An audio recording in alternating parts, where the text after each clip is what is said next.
Darkcast Network. Welcome to the dark side of podcasting. Welcome to Creepy Tapas, where we do the opposite of deep dives and bring you tiny tastes of terror connected by a common ingredient. True stories to haunt and chill you and the pop culture they inspired. Or at least the movies and books that remind us of them. Join us as we descend into darkness, beginning with the lighter side of our weekly topic, and wrapping with a full dark, no stars account of terror, madness, murder, and more. It's Creepy Tapas, y'all. Post-Thanksgiving. It's post-Thanksgiving time and my belly feels like I'm a swine. I'm really fat and bubbly. I'm a fat old bubbly piggy. Well, there you go. Yeah. I'm pretty fucking full, too. Oh my God, it was amazing, though. Football and turkey and cranberry sauce and beer. Actually, we didn't have a whole lot of bullshit at our Thanksgiving, which was nice. You know who did have a lot of bullshit at their Thanksgiving? Who? The Pilgrims? The Pilgrims. Their Thanksgiving was wrought with bullshit. Like the bullshit that you've been fed about how it all worked out. What do you actually know of our grim history? What do you know? What real truths lie beyond the imagination in a world where reality is often more haunting than fiction? Come along, ghoul fiends, as we descend into darkness on today's episode of Creepy Tapas.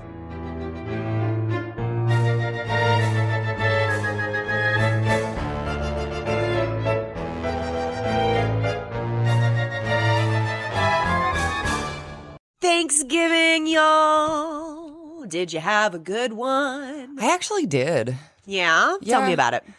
I mean, it wasn't anything super exciting. It was a bunch of rushing around, but it was good. Yeah. And your sister came to visit with little arty farty. Yes. I spent every day they were here with them. Oh, that's awesome. I'm so happy to hear that. They're such sweethearts. So I guess they're on their way back down to Florida now. Yes, they left this morning. Boo. Boo. Artie had he fell in love while he was here in Morristown. He fell in love, and it was not meant to be. He wanted an elephant at the TJ Maxx, and he couldn't have it. He couldn't have it. And it was very sad, and he wanted to go back and pet it, and I just think that's the sweetest ending to that story ever, that he wanted to, go back and visit it again. He did. He wanted to go back and visit it and pet the elephant. Just, one more time.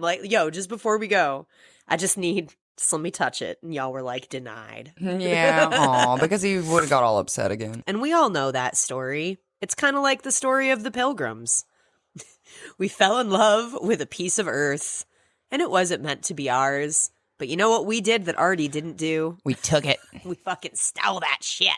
We took it. This was a really random analogy. It was. This episode is about Thanksgiving. I know we just had Thanksgiving, but it's one of those things I don't know. I didn't really want to spoil anyone's holiday, So we talked about cannibalism instead. Yeah. Obviously. Which is still pretty Thanksgiving themed anyways. Sure, of course it is. I always thought that Thanksgiving had such a fucking Maury Povich vibe. Oh, yeah? Well, you're always hearing, that turns out that was a lie. They said Squanto was friends with the natives. It turns out that was a lie. So yeah, we just run around basically telling high schoolers lies in America. Is that what Thanksgiving is? Basically, they didn't tell us any truth about America's discovery in school. Oh, no, they did not. No, the lies on top of the lies on top of the bullshit that never actually get dismantled, to the point where, we got politicians using the lies to create gushy narratives full of American pie, hometown hero squishiness. You only get that shit in America and maybe, I don't know, North Korea. Are you comparing us to the North Koreans? Yeah, fuck yeah, I am. Fuck yeah, I am. Okay. We lying about, ain't nobody sat down with the natives and had a nice, friendly, they had maybe one. Maybe. But they weren't eating turkey. There was no cranberry sauce. What? It was mostly smallpox. And it turns out, people. People? So in the interest of spoiling your holiday with some hard truths, here's one for you. The Pilgrims were dumbasses. They were a bunch of dumbasses. Total dumbasses. The Mayflower settlers decided to set sail for the New World and didn't even know how to fucking plant corn. What? They couldn't even plant corn. They didn't send people that knew what they were doing? No. Okay. It's just who wants to go? That's it. Climb on the That's boat, it. y'all. It'd be like me letting my chihuahua out, my pampered ass chihuahua, to like fend for herself outside. You'll be fine. You know? No. They go over there and they don't bring enough provisions. They don't consider weather.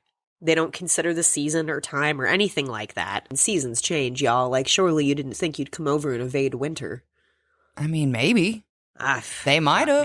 Maybe. They're selling to a new land where it never gets cold and there's no disease and the food is plentiful. And all of the people here welcome us with open arms. I don't even think that they even considered the fact that there may be people already here. Well, it's really interesting because when they landed here, they thought that it was this empty land that was just fertile for the picking. That's how they describe it. But actually, what they walked into was a post-apocalyptic mess because there had already been English settlers here. Oh. And there'd already been the Spanish. And people had already fucked some shit up. So what they were seeing when they thought, oh, we're seeing this land that's been like, you know, just left for us. They thought it was like a providence from God. What it really was the ruins of indigenous villages that already existed before they arrived.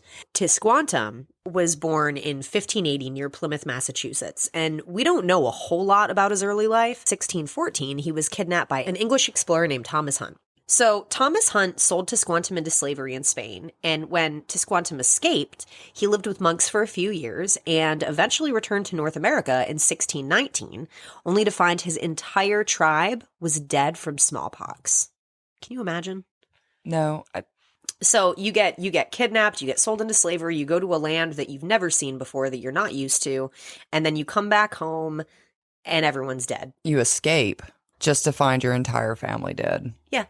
That's fucked up. Sounds like a fucking horror story, doesn't it? It kind of does. Sounds like some shit Stephen King would write. He then returned to the Pawtuxet region where he became an interpreter and guide for the Pilgrim settlers at Plymouth in the 1620s. Basically, if it wasn't for Tisquantum, the Pilgrims would have been fucked. Because when they got here, and this is something that we don't talk about in history a lot, there were natives that already spoke English. Oh, really? Oh, because he had taught it to him? Well, Tisquantum had taught it to them because he learned it when he was over in Spain, but they were also really used to the English coming over already. You got to remember, the Pilgrims on the Mayflower voyage were not the first English to come over here. They were just the first English to come over here and not all immediately die out. Okay. So they'd met, they'd seen, they'd heard, they knew about the threat of, these terrible white men. Watch out for Whitey, y'all. Tisquantum was fluent in English. When he returned to his homeland with John Smith, he might have been acting as a guide at the time, but it's kind of unsure whether or not it was, completely of his own volition that he was with John Smith. But, we grew up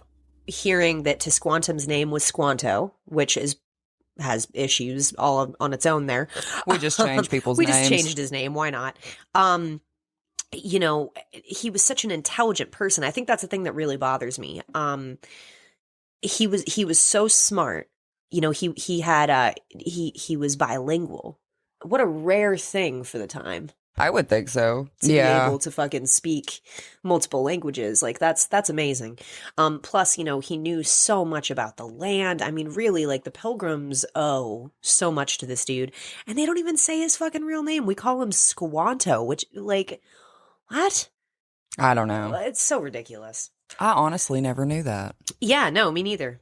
And, because of Tisquantum was... When he came back and realized everyone was dead, he went to go live with the Wampanoags. In the fall of 1621, the Pilgrims and the Wampanoags celebrated the first Thanksgiving because, there was a successful crop. The following year, Tisquantum deepened the Pilgrims' trust by helping them find a lost boy, and he also assisted them with planting and fishing. His knowledge of the English language and the ways of the English from, living among them kind of gave him some power and some agency with them, He wanted to increase his status among other native groups by exaggerating his influence with the colonists, and he would fuck with them too. Like, he told them that if they didn't do what he wanted, he would have the English release the plague, which he claimed they were holding in storage pits. They probably were. I mean, fucking smallpox blankets. Yeah, I don't know how false that is. Tisquantum was throwing his dick around. He was like, look at me, I know shit. They got fucking plague. They're keeping it. Dick slinging or not, Tisquantum did eventually die of a fever in Massachusetts in 1622. So we relied on Tisquantum to survive and make it through. But when we first arrived, things were not always swine and roses for the Pilgrims. Oh, no. For they had a very intense go of it the first season after they arrived. Season 1 of Pilgrims was brutal. Season 1 of Pilgrims fucking sucked. They came over on this shitty-ass boat. They all had scurvy. They were probably smelled like fucking death. Dead people asshole. You know what they smelled like? They smelled like the people that get exhumed and have heart farts. Oh, yes, probably. Very similar. They smell like the vampires. There we go. Pilgrims and vampires. And cannibals. All in one. Why not? I know we already talked about Why them, the fuck not? but guess what? We can do what we want. We can do what we want. It's our show. Booyaka. In season 1 of Pilgrims. Yes. Yeah, everyone was a cannibal. Oh, shit. Okay. Everyone. Ah! In 2005, archaeologists from Taunton University had an adventure in Plymouth, Massachusetts. They excavated the first Pilgrim cemetery, Coles Hill. You'll never guess what they found. Bones! Bones! So many bones. Not just any bones, though. These bones were weird. Bum, bum, bum. Team leader Stephen Holman told genealog.com, The bones bore unusual markings. It looked like something or someone had gnawed on them. The joints showed signs of deliberate butchering, perhaps with a hatchet. the more bodies were exhumed, the more Mr. Holman's speculations turned out to be painting a new picture of the Pilgrims' first winter in 1620. Sorry if my voice sounds creepy today. My niece yesterday, when we went to go visit her for Thanksgiving, demanded that I read, these full-length Disney novelizations to her. She had these picture books that were, 28 pages long, but, they were meaty pages. Do you know what I'm talking about? Meaty pages. Yeah. I read Finding Nemo to her, and I was like, Jesus Christ, my throat right now. Yeah, my voice always gets dry when I read to Axel, too. It's the same thing. And you got to do the voices. I don't do no voices. What? He's lucky I'm reading. I'm just kidding. I love him. I would read to him. But it does make my throat hurt. Yeah, it does. It does. So I'm a little today. The voices. I could see you over there reading Finding Nemo with the voices. Hell yeah. But that was hilarious. It was fun. But she thoroughly enjoyed that. She did, yes. Yeah, and we had a really good time together. So she was like, read me another one. We made a flower. She has a braid that goes all the way down to her butt now, and I was having her pick out leaves, and I was threading them through her braids. Nice. So she had this fall crown. Nice. And we went inside, and she was pulling them off really carefully and handing them to everybody. Nice. She's so sweet. That's cute. I love her personality. She's really a sweet little girl. The more bodies were exhumed, the more Mr. Holman's speculations turned out to be painting a new picture of the Pilgrims' first winter in 1620. Although there are journals and first-hand accounts detailing the Pilgrims' experiences of that inaugural winter, none of them include the consuming of human flesh, but the experts say that is to be expected. According to anthropologist Mary Donner, cannibalism is not something the Pilgrims would have been proud of. It's not something the company's investors would have been thrilled to hear about. It's entirely likely that the colonists swore an oath never to speak of it. In 2013, the Smithsonian announced that historians and archaeologists had discovered a skull and a tibia while excavating a garbage pit in James Fort. James Fort, for those unaware, was founded in 1607, and it's the first permanent encampment for the colonizers in Jamestown. As for the bones that were discovered in the fucking garbage, ugh. Right? They just chucked them. Jesus, those belonged to a teenage girl, and it unearthed more savage mysteries of our past. Those unusual markings were back again. Cuts on the bones match those left from butchering meat and were, according to analysts, absolutely consistent with dismemberment and defleshing of a body. I was so excited when I wrote this to make Jordan say defleshing. Ha! Hey, and I got it out. I didn't even stutter on it. It's such a gross thing to say. Defleshing. It's my new least favorite word, like skin slippage. Skin slippage and defleshing. Defleshing. And episiotomy. Those are my top three. Ooh, episiotomies are gross. Yeah. Ugh. Gross. That's what Art the Clown did to that girl, Oh, yeah. He gave her a hacksaw episiotomy. Gross. It's an episiotomy. It's a lobotomy and an episiotomy all in one. Oh, fun. There you go. Look at you inventing new words. Yeah, sure, why not? We can say whatever we want. We can. This is America. God damn it. Well, an incredibly cold and devastating winter in 1609 is known to historians as the Starving Time. Under attack from indigenous tribes like they damn well deserve to be. Yes, they did. The Fort James settlers didn't have enough food to last them all winter. Oh. Did somebody travel to America and forget to learn how to plant things? Or just not bring enough food? Dumb. Fucking dumb. Yup, a little bit. Congratulations, America. You come from idiots. Y'all dumb. These are the people that Britain didn't want. So they forced them out. You know what? Kind of talking about ourselves And here, here too. we are. Here we with our are. slack-jawed Yep. ways. Our burger-eating fat hands. We're just... I don't have fat hands. Compared to... I don't have fat hands. You really don't. You really don't. I don't either. No, yours are just tiny, though. I have the hands of a doll. Tiny hands. Tiny hands. The shitty thing, though, about the Starving Time is they did like we were talking about last week with the stages of cannibalism. So first they ate the horses, the dogs, the cats, the rats, mice, snakes. Really anything that creeped, crawled, or dared to breathe around Gross. them was... Barbecue and roaches. I mean, anything can be breakfast, pal. I will. You know? That's what I'm saying. There is even evidence that some people went on to devour their shoes, clothing, and other objects. Like blankets. So, yeah. Yep. We're back to eating blankets. Yeah. Have you ever watched that show, Strange Addiction? These people eat those. Oh, like there was this one bitch that was like eating foam out of her couch cushions. She ate a sofa. There's a bitch that was drinking nail polish. Like, There what, was one what are woman- y'all doing? She wanted to feel close to her husband, so she was like consuming his ashes. Like she would lick her finger and like dip it in his urn. Okay, anyways. Yeah. So people were eating blankies, and as time passed and months went by, they were just so hungry and they didn't spare anything, including people. So we don't know how many people were cannibalized when things reached their worst, but it's certain that the young girl's bones are one of many victims.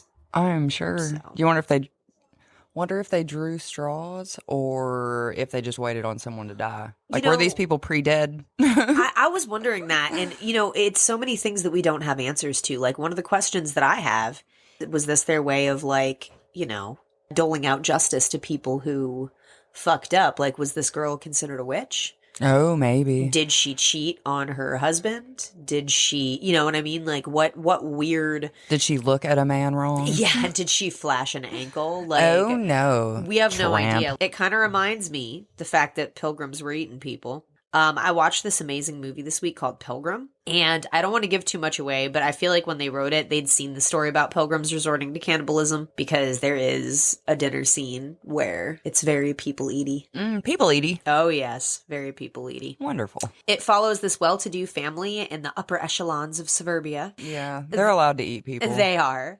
The mom decides her family are all assholes, so she hires these pilgrim period actor people to come by, and they reenact the first Thanksgiving for them, which is such a silly white bitch thing to ask for. It is kind of basic. It's so fucking dumb. So as you can imagine, the actors are weird.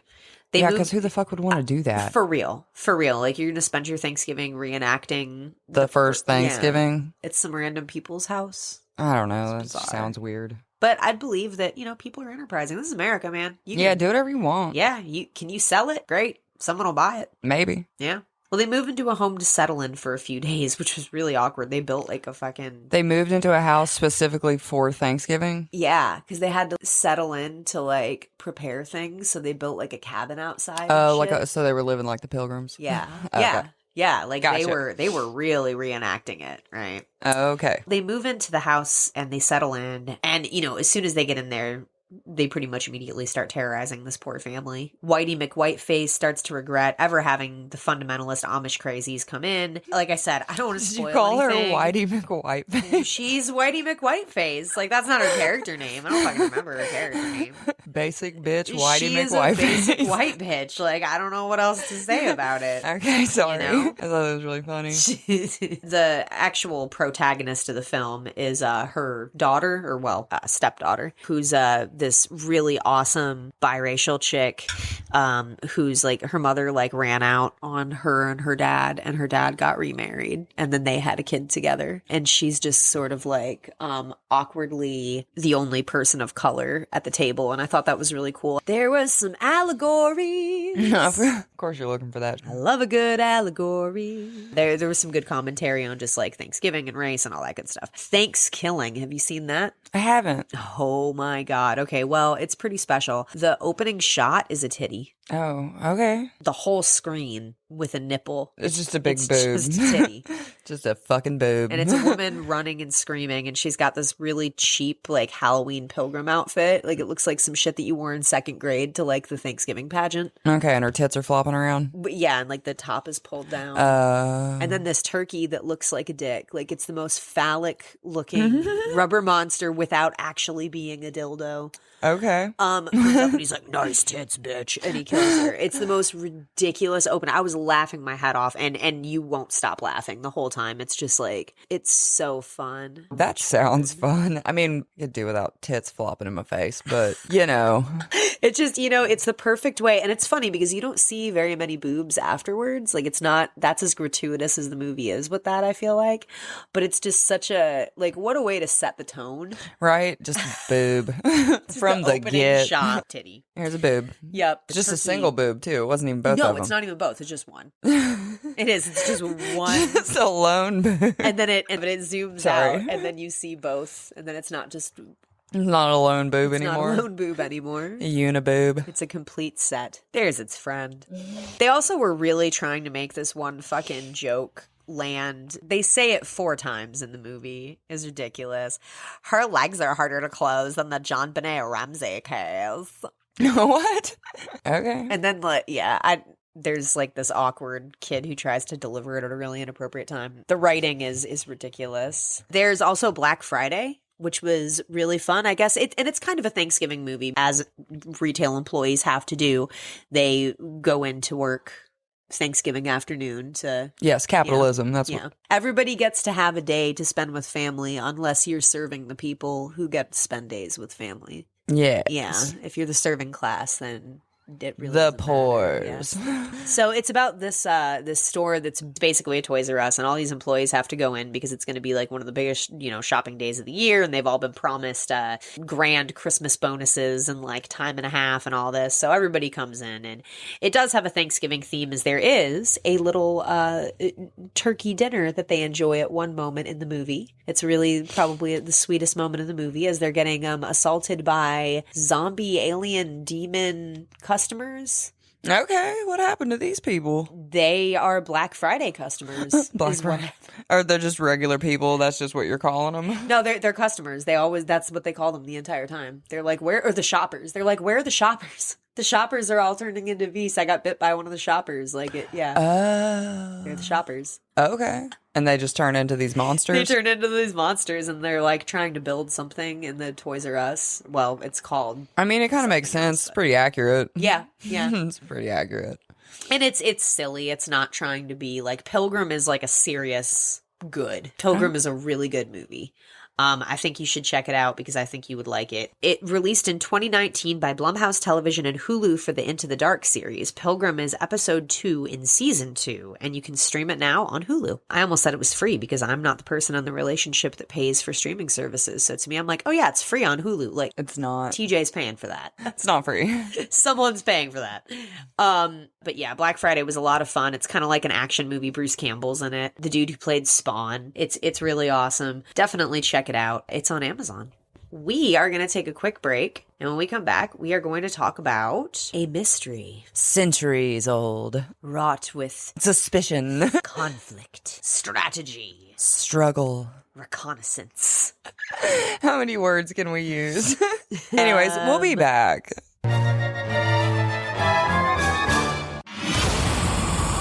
Witchcraft, the occult, extremist beliefs, murder.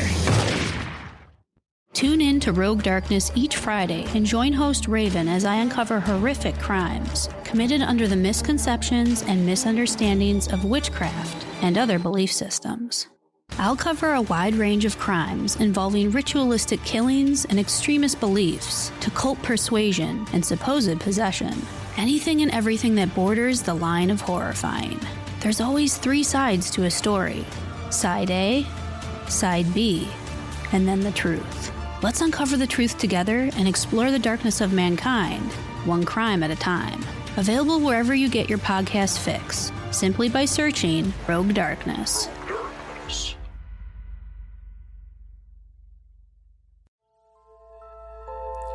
Are you afraid of what lies in the dark? Are you looking to get your spooky bone tickled? Maybe you're just curious about what lies behind the shadows. My name is JD, and I invite you to check out my Through the Veil podcast. We have something that I'm sure will get your spine tingling. We dive into true paranormal cases, possessions, folklore, and sometimes even a little true crime that has some elements that just won't rest. We have new episodes available every Tuesday and are a proud member of the Darkcast Network. You can find us wherever you get your podcasts or by visiting our website at throughtheveilpodcast.com, where we take our episodes even further with extra content that supports our latest episodes. So come visit us, grab a blankie, and turn down the lights, and get ready to catch a glimpse of what lies through the veil.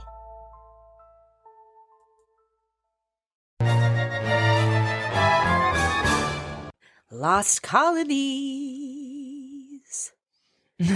Yep. So there is a captivating mystery. It's the Lost Colony of Roanoke. Ooh, I know that story. Yes, because we live in that neck of the woods. 20 years before Jamestown, so before early America was eating people, the colony on Roanoke Island in modern-day North Carolina set out to be the first permanent English settlement in North America. Instead, the colony was discovered and abandoned only 3 years after its founding, with no trace of its former inhabitants. Bum, bum, bum. What happened to them? Nobody really knows. The story of Roanoke began in 1584. Explorer Sir Walter Raleigh was going up to Queen Elizabeth like, "Hey, let me establish a colony in the New World, bitch." And she was like, Okay. since an English presence in North America would provide a strategic passage into the West Indies. That damn old West Indies. They were always trying to get in there, weren't they? Well, they needed to be in there. Did they? I think For need the spices and shit, right? Isn't that what they got? It's such an important reason to go harass. It is. Yeah, Jesus. I mean, white people. Yeah. But we needed the spices. How was I supposed to make my Penang curry without the spices? I just don't know. Oh. Sir Walter Raleigh set out a reconnaissance expedition later that year, which reported back that Roanoke Island was well suited for a colony. You know, it's on the water, it's got lots of resources, fertile land, and, and it seemed like the indigenous tribes were peaceful, friendly, and definitely not looking to axe them as soon as they got off the ship. So he was really encouraged by that. He was like, oh man, Native America. Oh, he didn't call them Native Americans. He probably called them savages because he was a racist old Englishman. He was like, oh, the savages seem friendly and the land is fertile for planting my seed. How many virgins do you think the savages will lend me if I give them 5 grains of rice and a smallpox blanket? I don't know that was the intention, but maybe. I mean, I have a hard time feeling like that wasn't. Oh, the spices, yes. We're going to get the spices of Roanoke. What are Roanoke spices anyway? I don't know. North Carolina barbecue. Pine trees. Bear shit.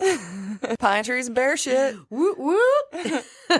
Get that North Carolina spice. Yeah, I mean, they weren't in the mountains, though. They were on an island. Yeah. By the coastline. Which is why they wanted to, and they probably figured it's an island. We've seen so many ads about people going to islands on vacation. He was probably like, this is going to be chill as fuck. This is going to be badass. This is going to be so be hella awesome. Easy. We're going to be fine. How many different cover bands can we assemble to take with us is the real question. How many do you think would fit on that island? Because you could have a Dave Matthews cover band. You could have yourself a Jimmy Buffett if you Metallica wanted. cover band. You could probably build a Margaritaville. Nobody wants a fucking Margaritaville. I beg to differ. If I were to wake Sir Walter Raleigh from the dead and ask, did you want to put a Margaritaville? He'd be like, fuck yeah. He'd be like, absolutely I did. And a Hooters. No, sorry, not Hooters. Twin Peaks. Yes, preferably the Twin Peaks. He wanted Twin Peaks. So anyways. So yeah, he was really encouraged by the first expedition. So Walter Raleigh arranged a much larger expedition that set sail in 1585. This time, Mama didn't raise no fool. Nope. He sent 600 seamen.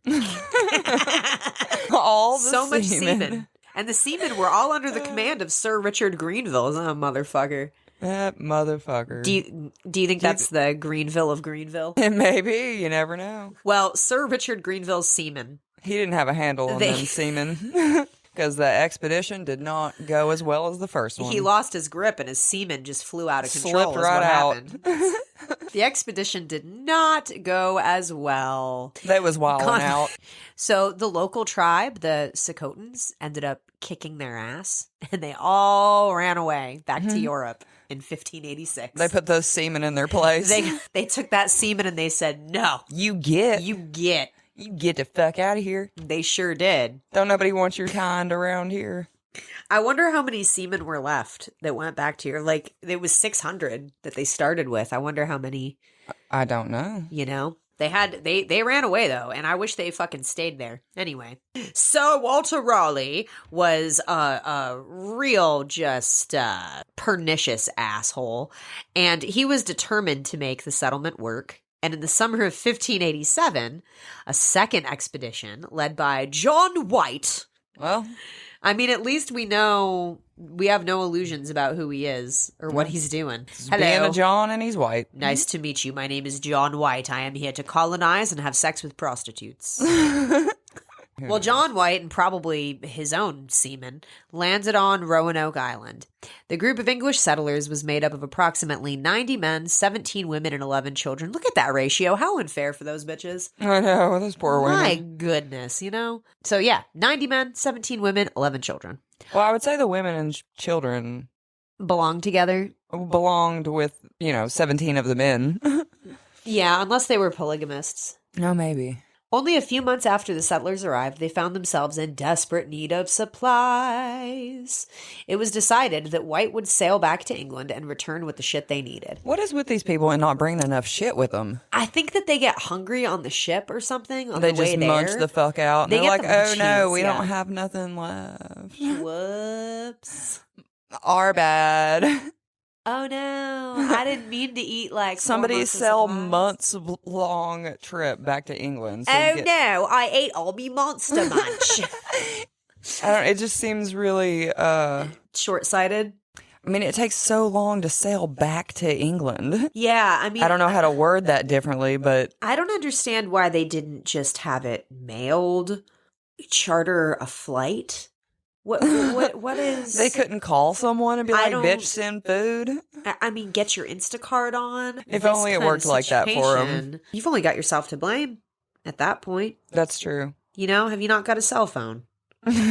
What's going on here? How dare you leave your house without your phone? Jesus. Everyone decided that John White could go back to England and, he could just kind of come back with it, real casual. Like, hey, do you mind popping over fucking 3,000 miles? Just run over to the store real quick and grab some shit and come back. Yeah, it's fine.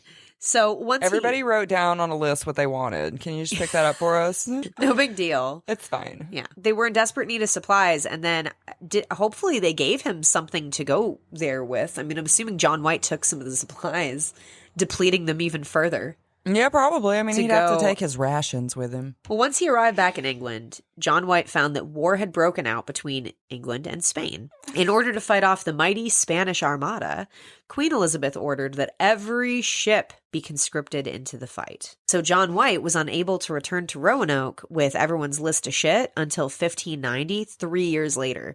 I'm not tipping you anymore. Right? Bitch, that took way too long. That is egregious. 3 years? Like, what were you doing?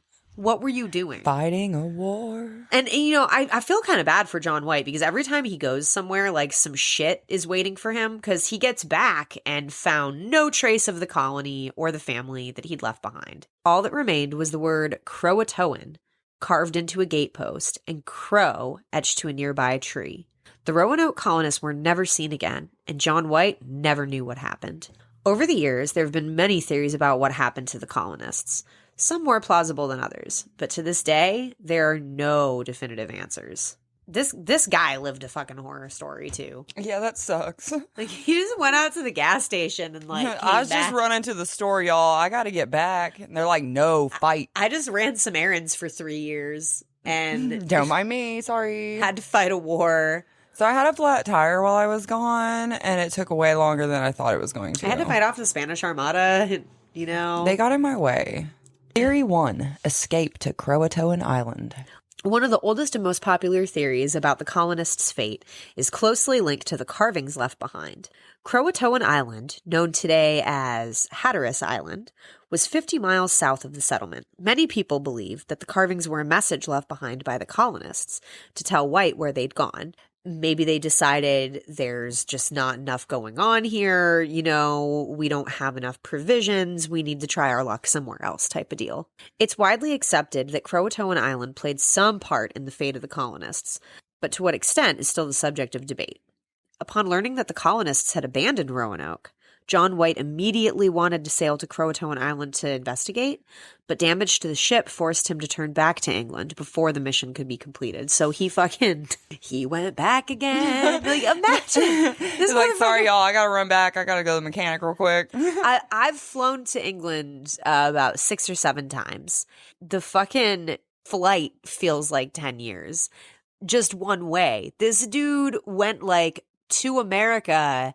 You know, he probably holds the record for trips back and forth. I would be curious to know. He just lived his whole life on sea going back and forth. This guy smelled like a seagull. Probably. And everywhere he got, like his beard, like I'm just supposing. Just salt and seagull shit. He probably looked more and more like Tom Hanks at the end of that. Castaway? Castaway, yeah.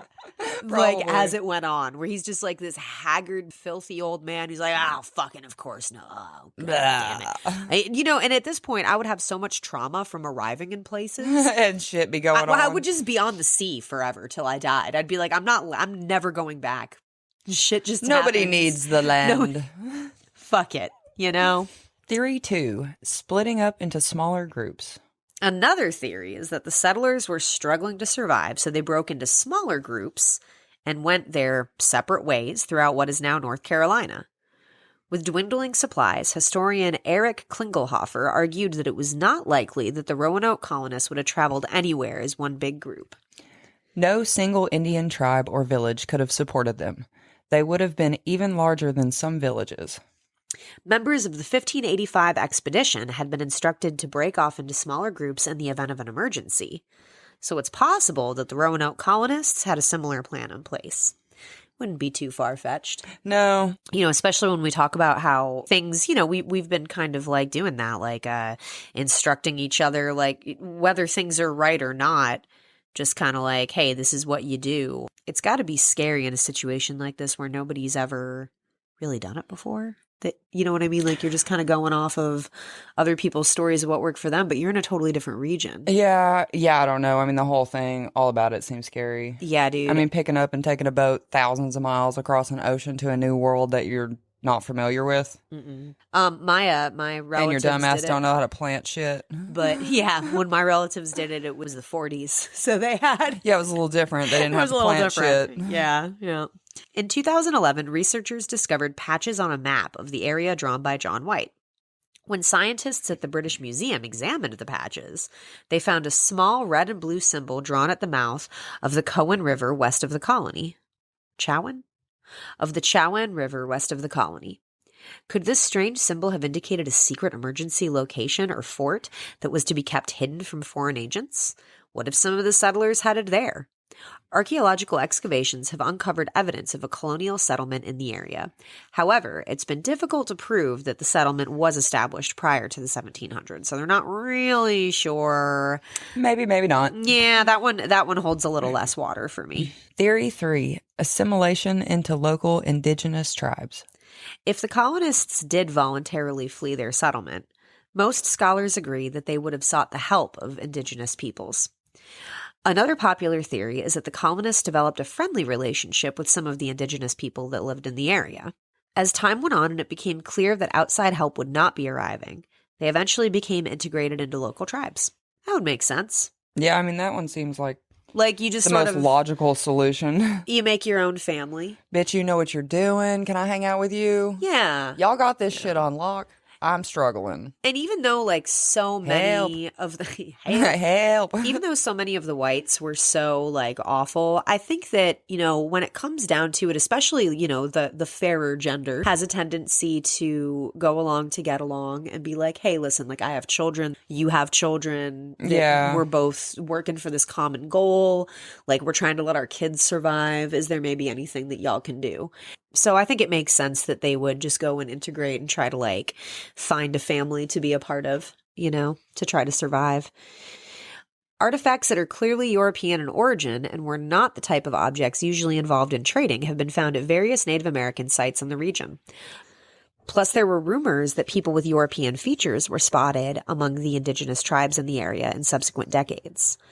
In 2007, efforts began to collect and analyze DNA from local people to see if they had any relation to the Roanoke settlers, but so far it appears that the project has not made any headway. I'm not even sure how you would... Yeah, because you'd have to have their DNA to compare it to in the first place. Yeah, that's really... Maybe they have some bones. Maybe. Some bones. Well, no, but if because they these had people bones, were never they would found. know, yeah, they would know. Yeah, they know what happened to them. Maybe John White knew about DNA. Well, some bitch, probably. He was like, y'all want to take some swabs before I die? Right, everybody? Open your mouth. I got a feeling in 300 years they're gonna want to know. Theory 4, a violent end. While there are several theories that presume the colonists voluntarily left Roanoke and simply lived somewhere else, there are others that consider a much grislier fate. As the only English settlement in the continent, and made up of families rather than the military. They didn't have seamen just all over the place. They had a lack of seamen. That's what happens if you have a low seaman count.